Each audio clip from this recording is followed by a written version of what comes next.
Good morning and happy Friday to you all, and welcome to the autopsy of her healing, evolving resiliency. I am just going to say I'm really excited today. It's Friday, but I'm not excited because it's Friday. It's just because it's a new day, and I'm excited that I'm alive, I'm breathing, I'm walking, I'm talking, and I'm with you. And most of all, I am on the line with my beautiful sister and co-host. Good morning, honey bunny. Good morning, honey bunny. How are How you are this morning? you? I'm great. Well, like we haven't been on the phone for like 2 hours before we got on, right? Absolutely. I find it interesting because of course, this is what we do. We have the meeting before the meeting, and then we have a meeting after the meeting, but we always have a meeting that is something great meeting about. So this is what we do.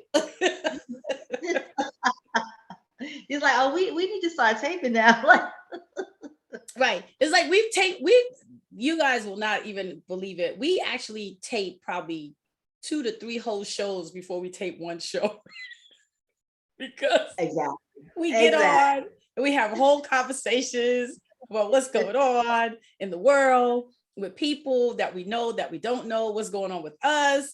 It is just Uh, so, and then we'll come back and we go, so what are we talking about today? we have, and we've had 20 conversations, deep mind-blowing conversations before we have gotten to exactly. this point, but Yeah. yet here we are. So Which is welcome. how we created this. We might as well put our conversations on tape. So welcome, welcome, welcome. Hope you all are having a wonderful Friday. I know it's early. I'm in Atlanta, Steps in New Jersey. But for those of you who may be listening from afar, somewhere else, internationally, again, we welcome you all and thank you all for joining us today. So today we decided we are going to have a conversation of course, always about, relationships. So today's topic, and before anybody goes to clutching their pearls, getting an attitude, getting mad, don't do that. You all know whenever we're talking about something, we are looking at it from perspectives in a positive, not ever trying to be the Debbie Downers or be negative or male bashers or anything like that. So Exactly. today's topic is going to be how I survived a bad marriage. So if you tuned in over the last 2 weeks, Steph had watched Marry Me probably about Oh, 7 times. 11, 11. Now she's see, so now she has watched this movie 11 times. Don't know. So she kept talking about this movie, and I was like, okay, let me watch this movie. I even had to subscribe to Peacock Premium in order to watch this movie. So I did that in honor of you, Steph, because you were like, you got to watch this movie. So one of the things that I really loved about this movie, I mean, true to Jennifer Lopez's life, I believe, right? I'm sure this movie was not by accident. I don't think she does anything by accident or by fluke. But what I love about her is her spirit as it relates to love. That she is unapologetic about falling in love, about being in love, about seeking love, about finding love, and about losing love. She's Mhm. unapologetic about it. That's true. And she sings this song in the movie, and the song Yeah, has the a soundtrack line is phenomenal. The that soundtrack is phenomenal. well, right, the soundtrack is amazing. But the It one is. song that really I loved is called Me I'm the too. love of my life. That's right. And so I sent that to Steph saying that she was like, oh, you watched the movie. And I'm like, yes, I watched the movie. Right. I knew you watched it because I'm like, I love that song too. And I know that's what you got it for. That's a beautiful Right. song. It's a beautiful song. And so for us, of course, we've both been married, right? We've both been divorced. I more times than Steph. But again, this is not about the negative. And so that's what I'm saying. I'm the love of my life speaks very deeply to me. Mhm. Um, because as we always talk about, in order to love someone else, you have to first love yourself, So right? true. You have to Hmm. have a self love, a self respect, a self Hmm. well being, uh, uh, aspect of what am I doing for myself? Where am I going with my life? And not the opposite, that you are looking for someone to make you happy. You're not looking for someone to come and make all your dreams come true. You're not looking for the knight in shining armor or whatever he comes in, the Bugatti, the Ferrari, the Honda or the Hyundai. He doesn't exist. He doesn't exist. Yeah, I mean, you are like, yeah, he let me tell you, he doesn't exist. Yeah, you're your knight in shining armor, Absolutely. and you teach people how to treat you by how you treat yourself. Right. Because If what you always put we learn is how I survive a bad marriage is that first we all have to recognize that things don't always go as planned. That's just life in general. Things don't always go as planned. it was not And a we've movie. talked before. I'm sorry, what'd No. you say, Steph? I said it's not a movie. It's not a script. There's no It is script. not. It is not. And even when you have read other people's script, i.e., you've seen your parents who've been married for 50 and 60 and 70 years, you have aunt, uncle, and aunt and uncles who've been married for many years, and the couple who lives next door, they're a beautiful couple, they walk and they hold hands. I venture to say that as life is, no relationship goes without bumps, storms, walls, whatever you want to refer to it as.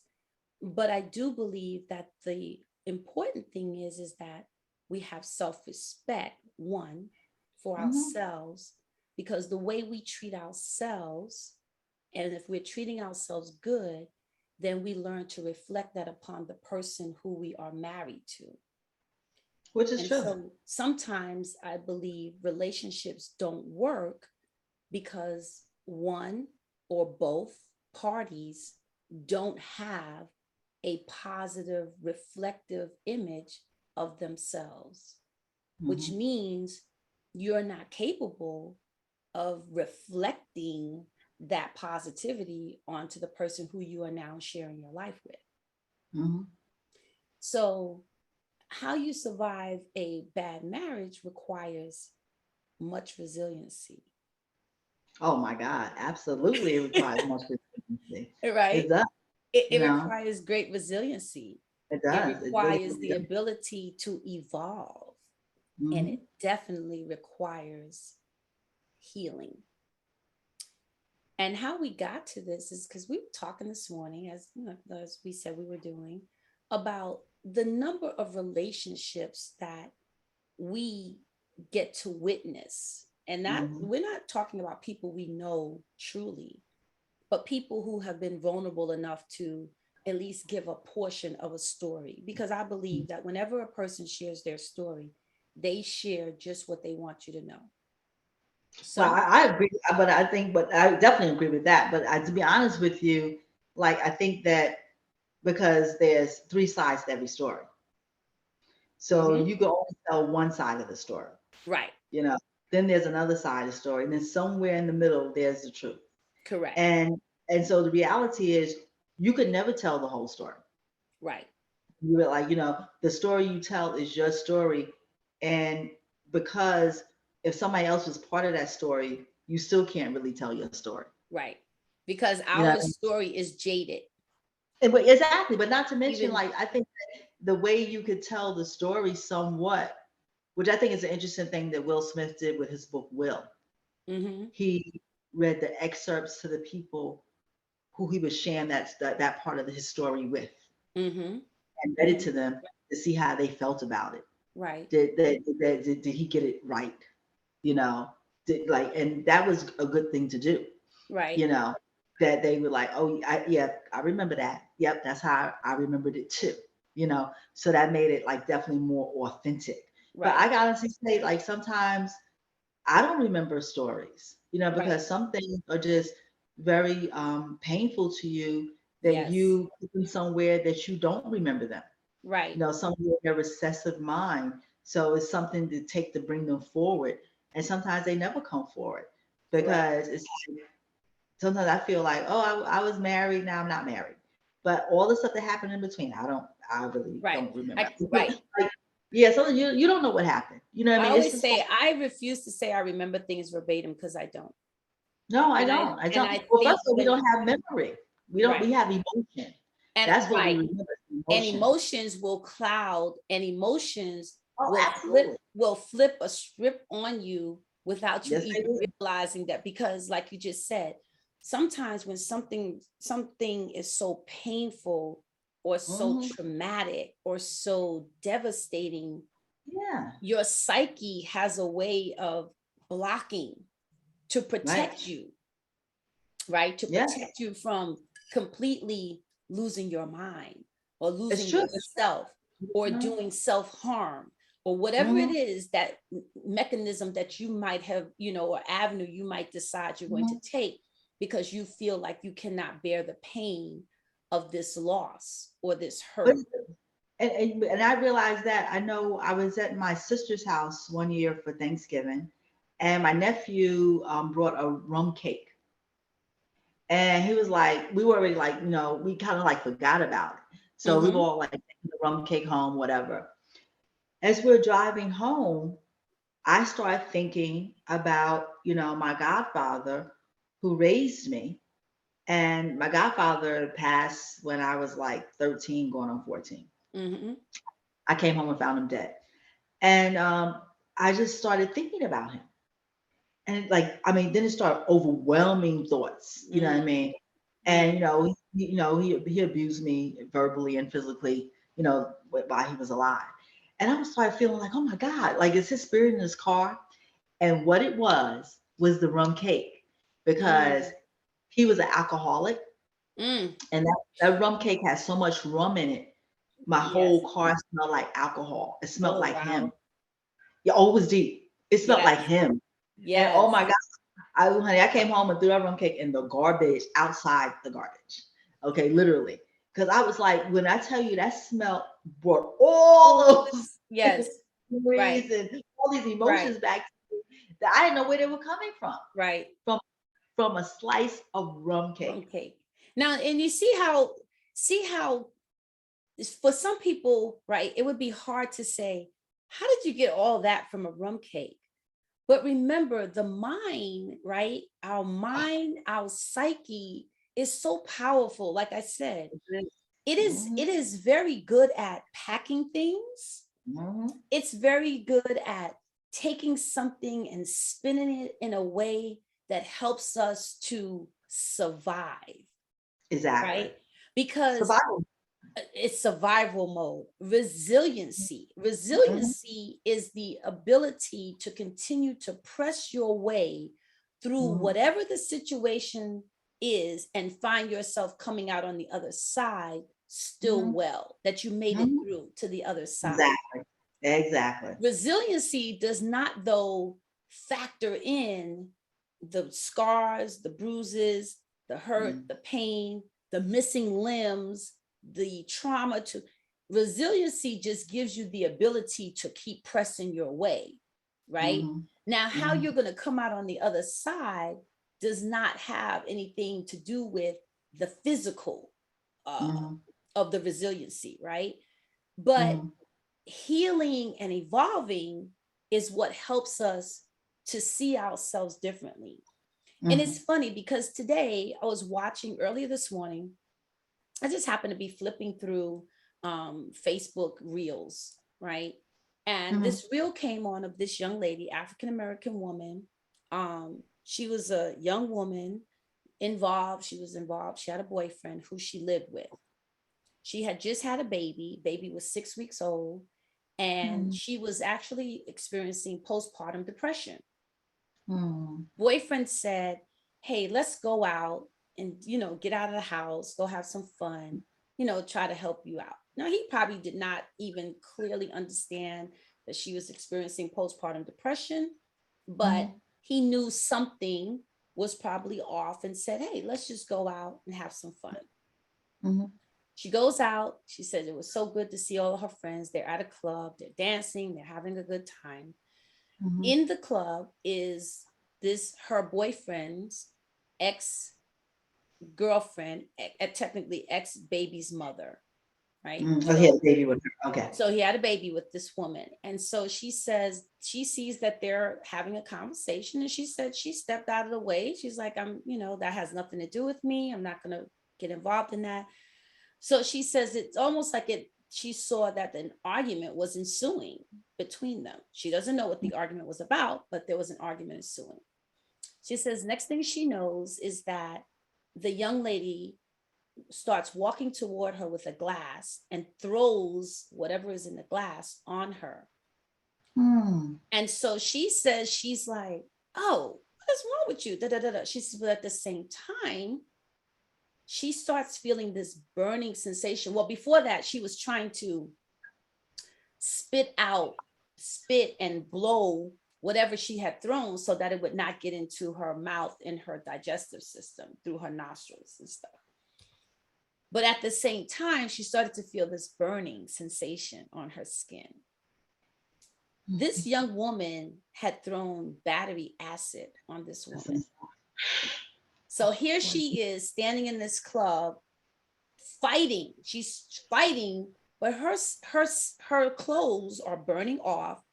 Her her skin is burning, it's bubbling up. And she said, she was like, wait, what just happened here? She's airlifted to the hospital, right?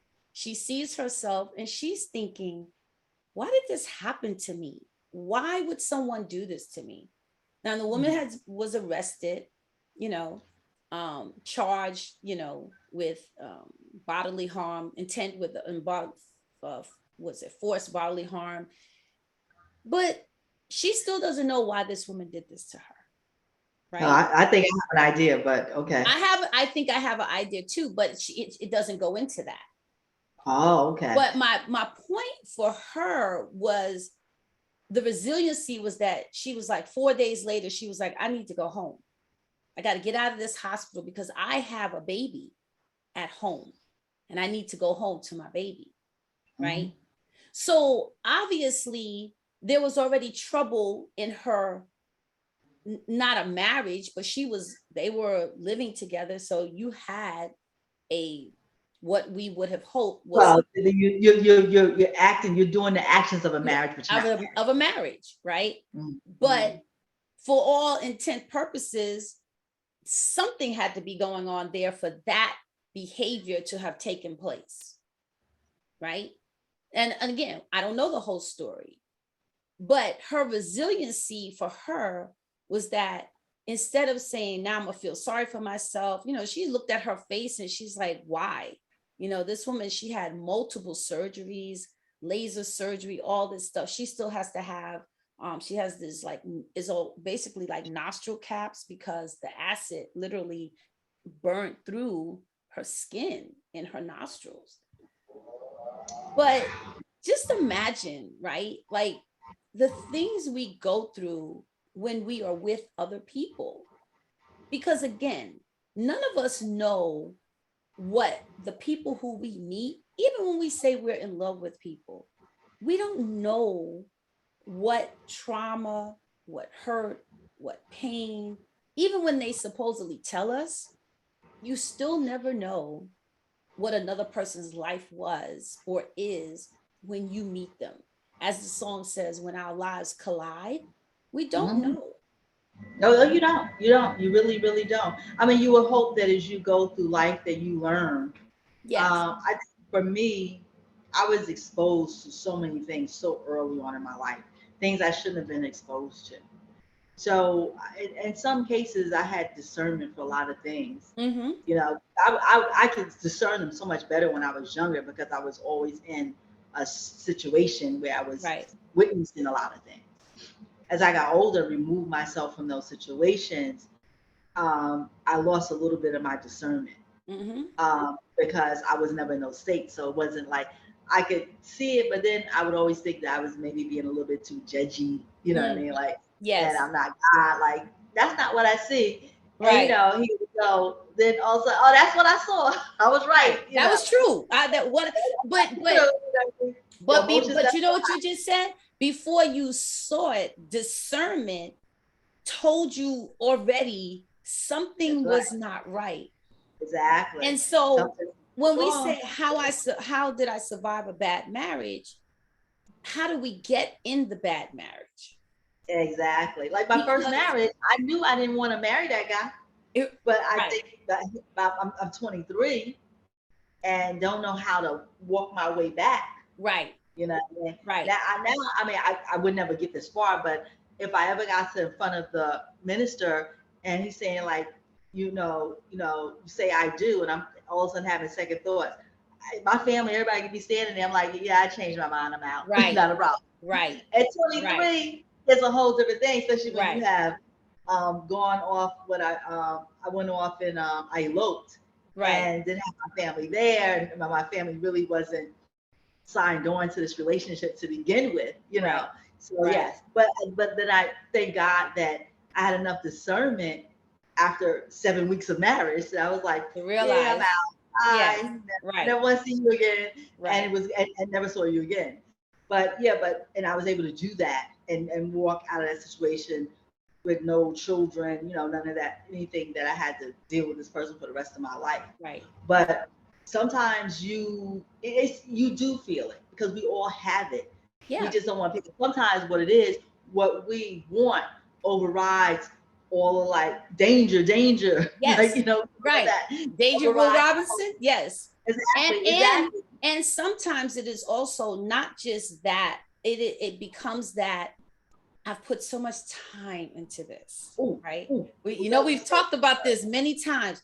But I put so much time into, like, this brother is not the brother for you. Maybe he's a brother for somebody else, but he is not the brother for you.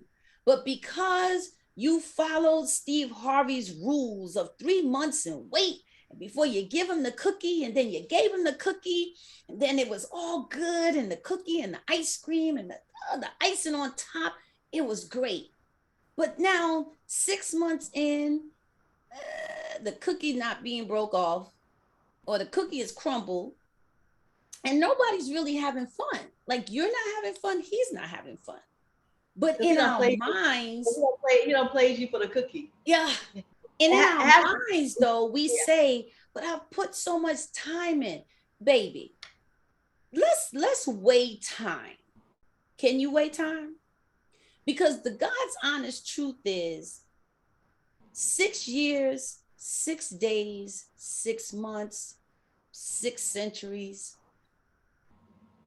of hell could be ended in 6 minutes. Exactly. So true. So true. Right? But the reality, what you think is that I put all this time into this person, and now he's going to go with somebody else after all I've done. But the reality is, no matter what you've done, or if the shoe was on the foot, what he did, that person was never going to be the person for you anyway. Right. Because when two people, I know people personally that have been married to, like the one person been married to 2 different people, and they are different people in those. Well, they have certain things about them are the same because they have these certain habits, but the certain things are different too. And see, so like when you feel like, oh, look at her husband, I like a man like that. Let me see if I can get him. Or I like his. Well, men don't really do that. Take another man's wife because men know men. They know I'll like probably could kill him, But a woman will try it, and sometimes they succeed. But every time I see that happen, I've seen a lot of that too. Mm-hmm. What you get from that man is not the same thing that the ex-wife got from him. It's a whole different thing because you're a different person. He's a different person. So it's never gonna work. So when people think like, oh, I could get that life if I got him, you're not gonna necessarily get that. But it's expectations, and it is also the setting of boundaries. I do believe that when we meet someone and how we allow that person to treat us and interact with us is may not be, like you said, we think oh, I've done so much for this person. You have not done anything for that person. Let's clear that part up, right? The same way they have not done that for you. You know why? Because that person, we did not create one another.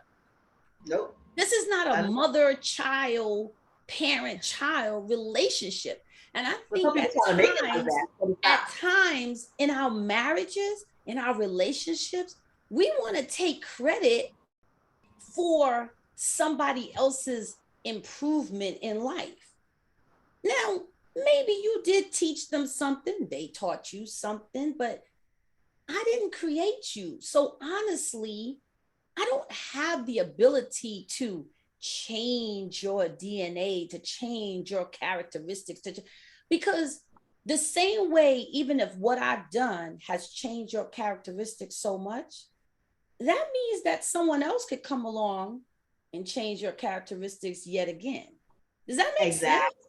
Does that make sense? Because I'm just saying, I realize that sometimes we want to take credit. We want to say, I always refer back to that song where she says, Shirley, this is, and the man that you're with, every piece of food he eat, I buy that. The bed he sleep in, I buy that. The clothes he wear, the car he drive. And I thought to myself, girl, why are you calling that woman? You should be calling her to say thank you. You could have him.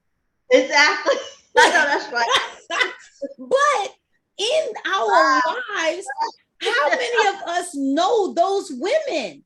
How many of us have been those women where we're like, I want him back. Why? Why you want him back? He is not good to you. He could care less about your well-being, right?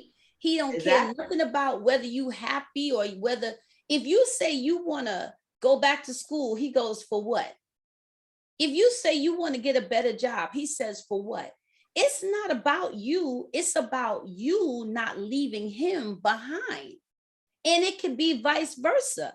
It's the man who wants to move on and do better in life, and the wife or the woman who says, I don't know about that. I'm not really feeling comfortable with that. Why do we have to have other people in our circle? We don't have the right to stifle somebody else's dreams and visions. And so many times that is what happens in our relationships. And then we want to claim ownership of somebody else's life. And then we're wondering, why is this not going right? Well, because why did I have to change to be the person to be with you, whereas you claimed you fell in love with this person? Mm-hmm. You fell in love with my loudness. You fell in love with my humor. You fell in love with my throw my head back, laugh out loud lifestyle. But now you're like, shh. Shh. No, nobody should eat it. Nobody should eat it. Right. Nobody should eat it. That's my granddaughter. That's what she told my daughter. My daughter's shush son. She told my daughter, Mommy, you don't shush Eden. Eden has the right idea. Not with her mother, but Eden has the right idea. Nobody should shush you. At 4. But as a grown woman and a grown man, nobody should shush you. Yeah, nobody puts baby in a corner. Nobody. Right. Okay. Yeah. Okay. Let's be clear. I hear you on that one. But right. I think that when I think, like, for me, for sure, it's like when you really love yourself and you loved another person. Like I was like, oh, like it got to like when I got divorced the second time, I was like, oh my God, I just want him to be happy. And if you're not happy with me, then not a problem. Find your happiness. Go find your happiness. I don't want, God, you don't want a person just like, I see it all the time. People just holding people there, holding them hostage. Go out, go do you know what I'm saying? And because, and I feel so good about that. You know what I mean? Right. Okay, yeah, like, it's a lot to, go through, but in the end, you come out better on the other end. To hold somebody there that don't want to be there, it's like putting a gun to their head, and it's the worst. Right. It's the worst situation you ever put yourself in and put somebody else in. It's nothing good about that. Like, you go through it. Oh, I know women in my family, oh, I'm gonna kill myself if you leave me, Yes. or trying to have as many babies as you can to keep them Yes. there, all this kind of stuff. Are you trying to get her pregnant as much as you Right. can to keep her there? It's nothing good about that. Right. That does not, and let me tell you, you see it. It wears like, it's like you don't have to say, oh, are they happy? You can look at somebody You and tell tell if they're happy. whether they're in a relationship, they're not in a relationship, Right. whether they're in a happy relationship with themselves. Right. Because it shows, it's written all over your face. What? Okay. I'm Yeah, the love of my life. I'm the love You of my know, life. I Exactly. And it's I so have important. always, I talk, we've talked about this before, and this is not a dump on Wendy Williams, but Mm. I always thought it was interesting. And just like Steph and I, we are not experts on life. We are not, we don't proclaim to be experts on life, and we are not judging anybody's life. It's But like I it's do just the think more you live, the more you see. exactly, and the more you learn, and the more you Exactly. experience, right? Mhm. And so I've never been a Wendy Williams fan, even when I lived in New York and Wendy Williams was on the radio. Never, ever been a Wendy Williams fan, right? I thought she was very obnoxious, and I thought she was very rude, and I just thought she did the most. Like, she did Yes, the she did. most, right? And I thought that she had a journalist, she has a journalism degree, and I understood that she made her money the way she made it. That worked for her, right? It was what people hungered for. But I also thought that, what does it say about a person who's making money off of other people's downfalls and hurts, and you constantly live your life putting people on blast, right? Because to me, that's essentially what she did. She was a gossip person. Again, I agree exactly. That's what she did, but she wasn't the first, and she's not going to be. She wasn't. I'm not saying. I know she wasn't. But she was just the first Black woman who did to it. do it, And then, in that hip hop. But look at how all of that, to me, flipped around for Wendy Williams' life.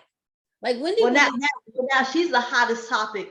She's her own hot topic, and she can't. And she can't even. And even when she tried to share her story, you could see how broken Wendy was, right? Yeah, but I think that you could see, to be like, even watching her, listening to her, being, initially I wasn't a fan, to be honest with you. I really honestly became a fan because of how broken she was. Because to see how she had grown, like that kind of intrigued me. Like, to see a person grow. Not would I do my growth that way, but it was interesting because she always talked about, even when her weight, very unhappy about weight. I remember when she first got liposuction, she was on the radio. She did this whole thing where, she told the whole story about it. So she's always had a whole bunch of issues. And she's always talking openly about it. But no, regardless of how much, okay. So for me, the way I interpret, and again, not judgment, but to me, when you don't have self-love, Wendy has for her whole life, struggled with self-love of who she is as Wendy, right? Exactly. Who God created her and birthed her into this life. It started with her childhood. It started with her childhood. She was overweight. She was overweight. She was extremely tall. She got teased a lot. She had all these things. And so for her, the minute she could have surgery, and she figured, if I change this outer, this would make me more acceptable to the world, right? But it's not the outer that she's struggling with. It's the inner that she's struggling with. And what she was struggling with is what also brought the people that came into her life, i.e. the men in her life. They saw the great vulnerability of the great Wendy Williams and said, yo, you are the horse. And as my grandma said, if you see a horse, ride it.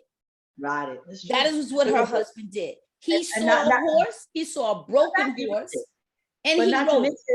When you get with anyone, whether it's a male or a female, and they have addiction issues, yes. oh my God, yes. you are definitely by that horse, because when you get in that situation, you definitely can control that situation.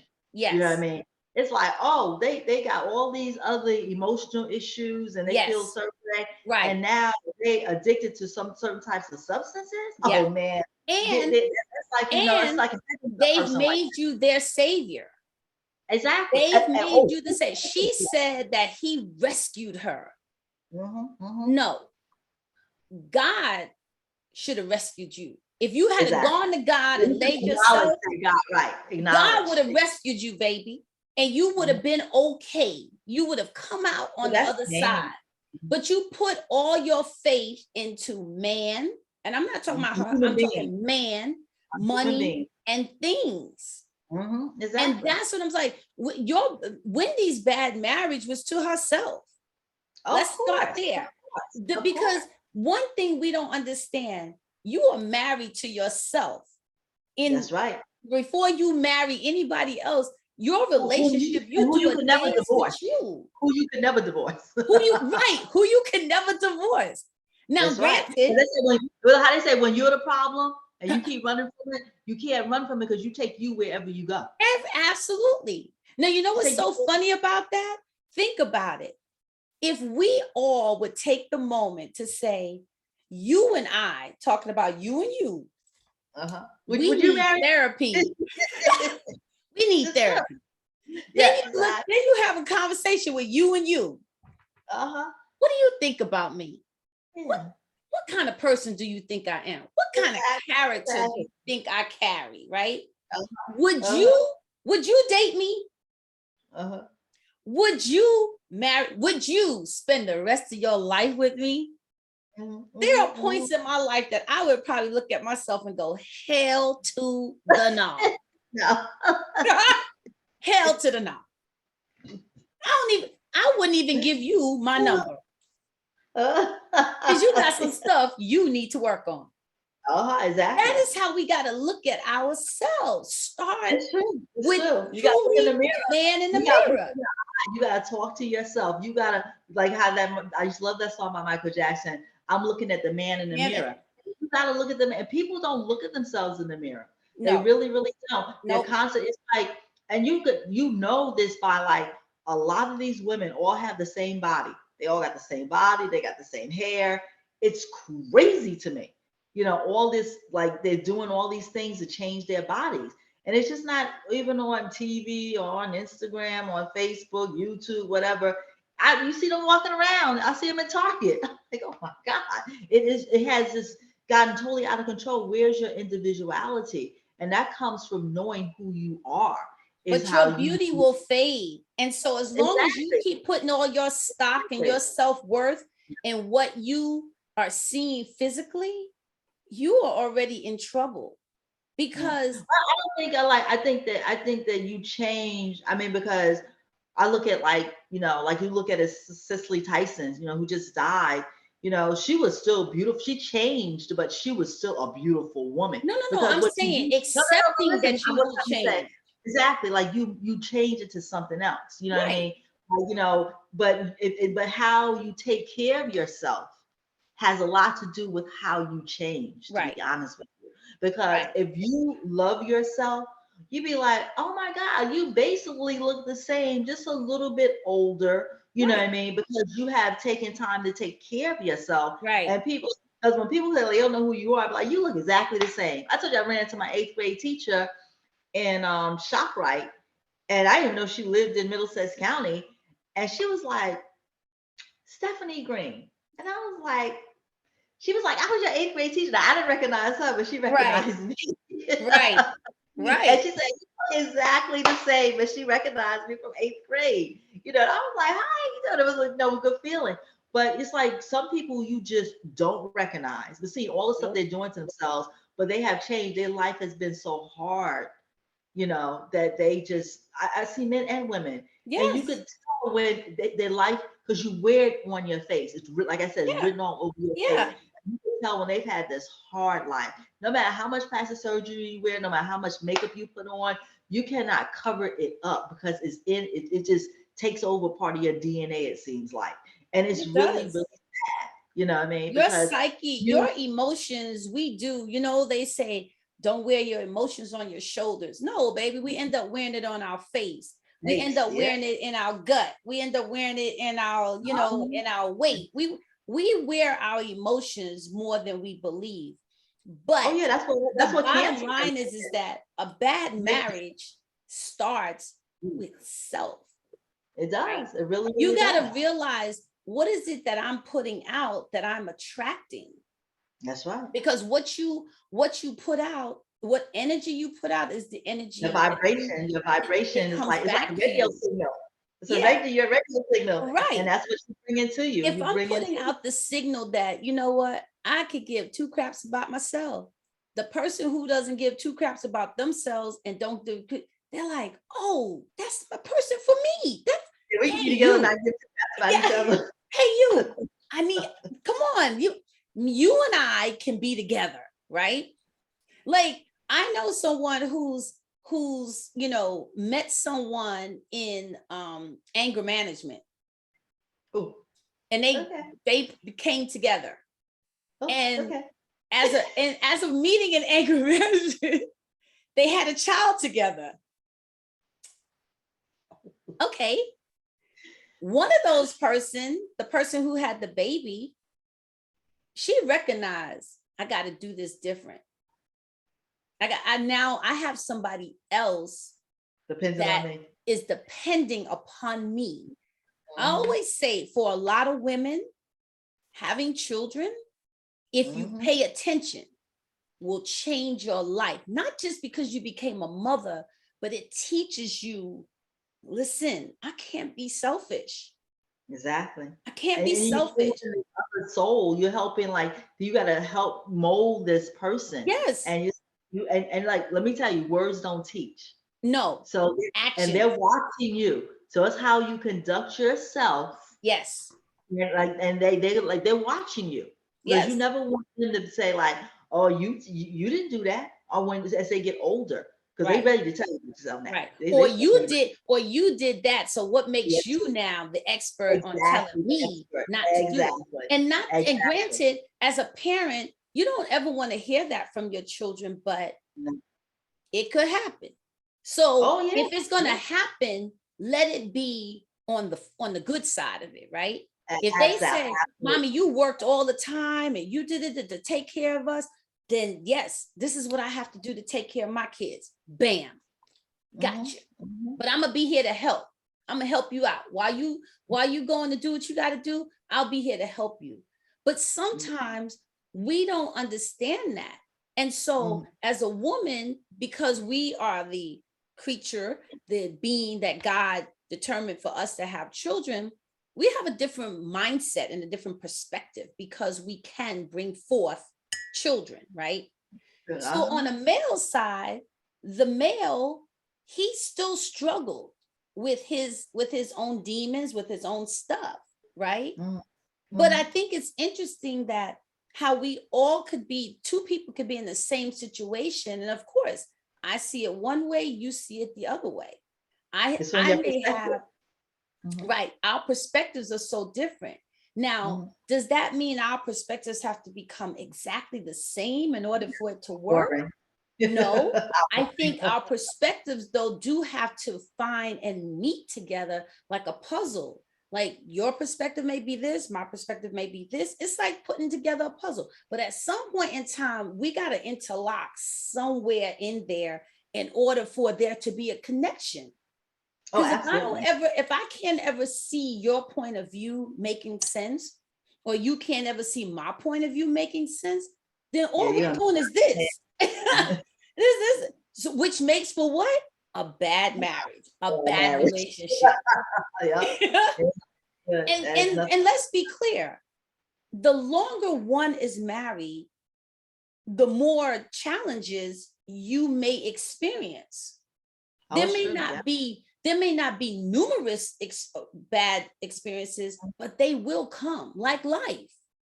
You can go through life for 20, 30 years and life is great. And then year 31, things change. Something happens. I think when you're married, You could have like this really, really like this great marriage. Then all of a sudden you have a baby. I've seen marriages fall apart once a baby comes into the picture. Yep. It just doesn't, because now, one person is not getting the attention that he used to get.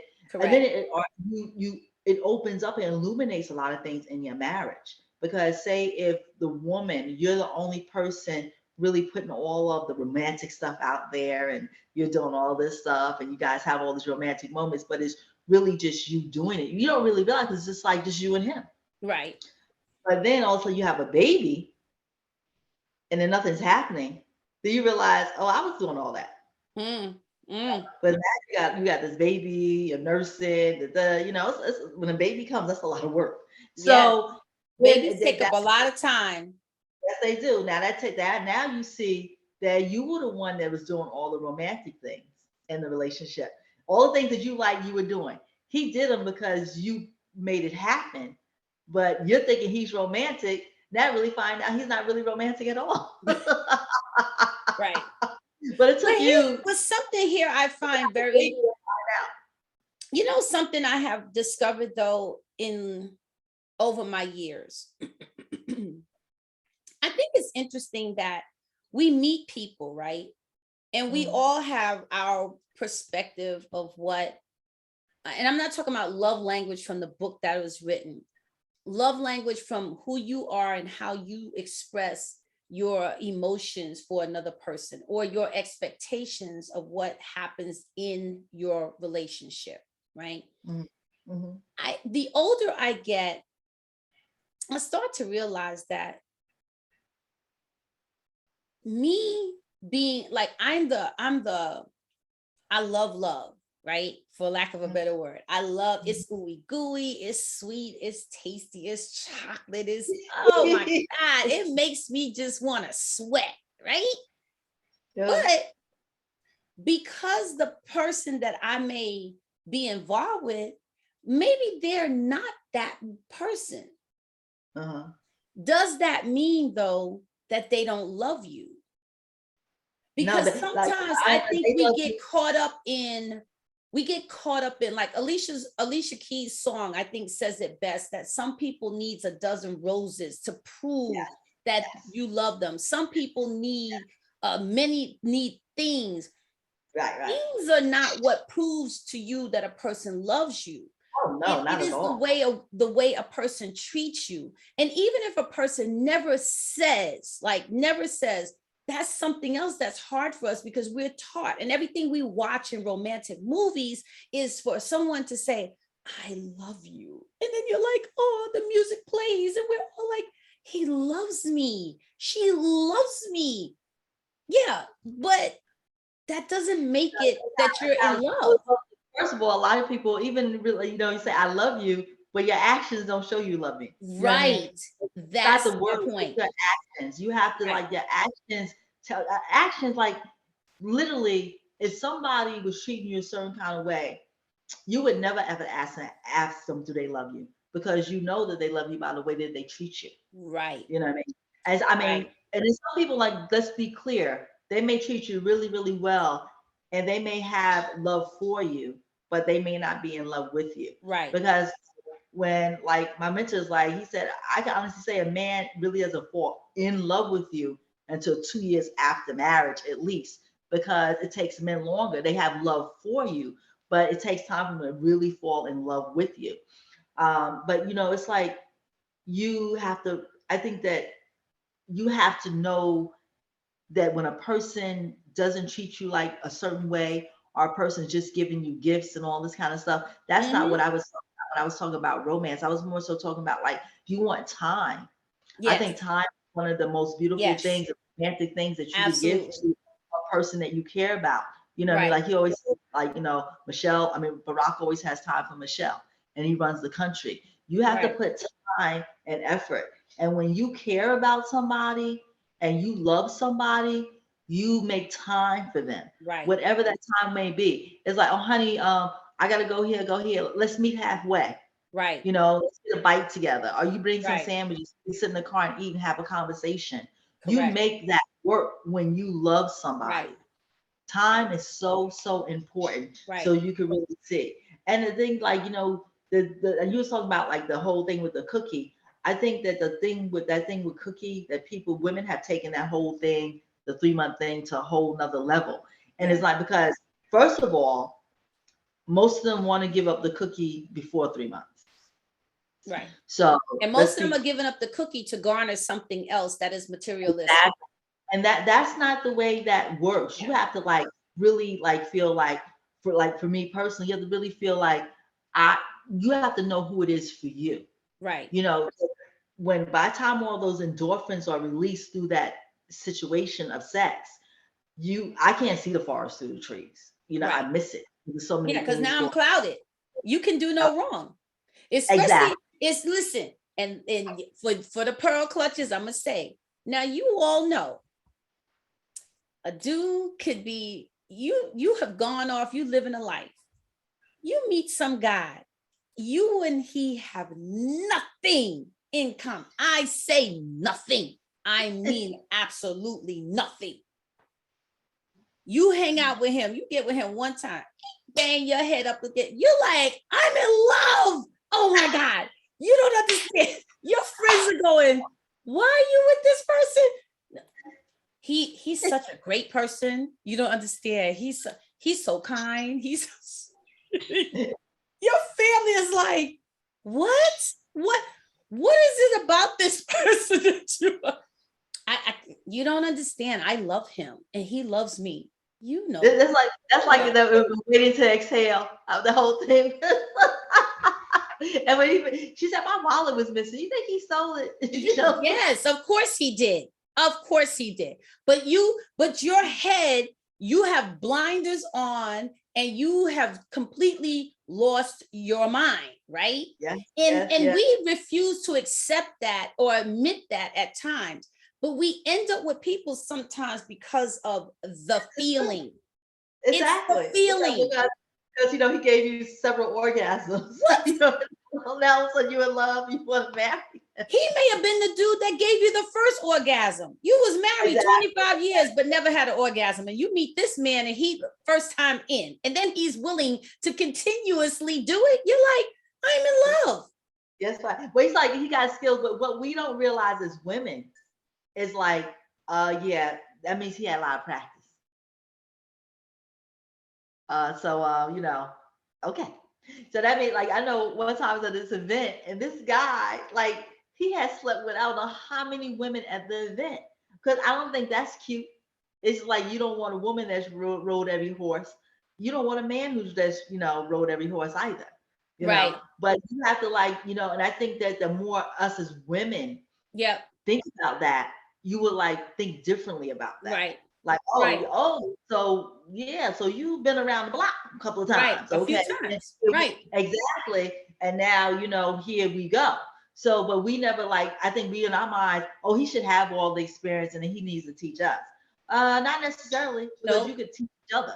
You know, because now you say, like, you know, you all of a sudden, you know, you out somewhere and a girl's looking at him, you could tell, and she can't wait to tell you, I used to sleep with him, you know, and all these kind of things. Or he knows every female in the world, and everybody can't be a friend. And that goes the same way for a woman. The woman who knows every dude in the world and everybody's a friend. Everybody can't be a friend. So that's what I'm saying.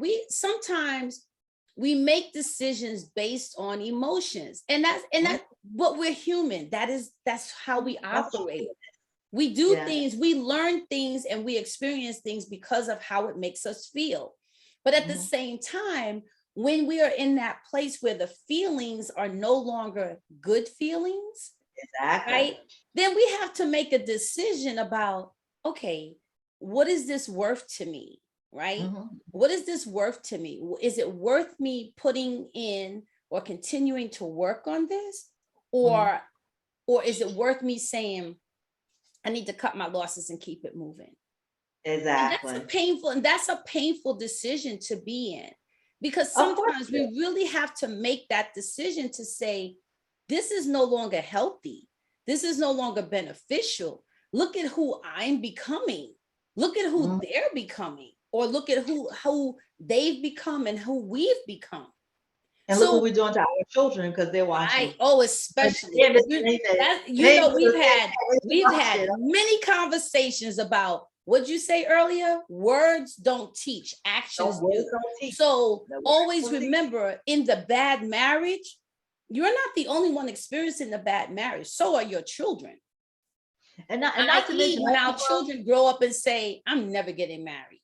Exactly. I'm never getting married. Like, marriages don't work. Yeah, because they get that from you watching. But those isms too, like, oh, you know what you have, but you don't know what you're gonna get. You might as well stay there, or it's cheaper to keep her, and all this kind of stuff. Let me tell you, on the end of all that, it's beautiful. You know what I'm saying? You can't fall into that trap because people will keep you there. Like, they have all those like stupid sayings, really, when you really think about it. Really, you sitting there happy, like, well, at least I got a man. Well, you're never gonna get a good man when you with this man, you're blocking your blessings. Right. If that's what you want. If a man is really important to you and you're blocking your blessings by just have a warm body, or just to have a third leg, or you marry somebody both ways because they're so good in bed. Okay, what happens when all of a sudden he has prostate? And exactly. And that's why you marry him. That's what your relationship is based on. You know how many people that I talk to is like, the best thing in their marriage is their sex life. I'm like, oh, that's nice to still have one. What else goes with that? Right. You know, because the older we get, we realize that the physical is not. When you're young, physical is everything. That's why they say what is it? Youth is wasted on the young. Yeah, exactly. Because we don't even appreciate, we don't understand that when we're young. But the older I think we get, like, for me, I think just growing, like I said, I was exposed to a lot. So I have a relative, he has like 23 kids. You know, my mother had 9. I saw where that brought you, to be honest with you. And I never forget, I was on the phone talking to this guy I was dating. I was young, I was still living at home. And we were like, he was like, oh, you know, like, I guess really trying to endorse me about having sex.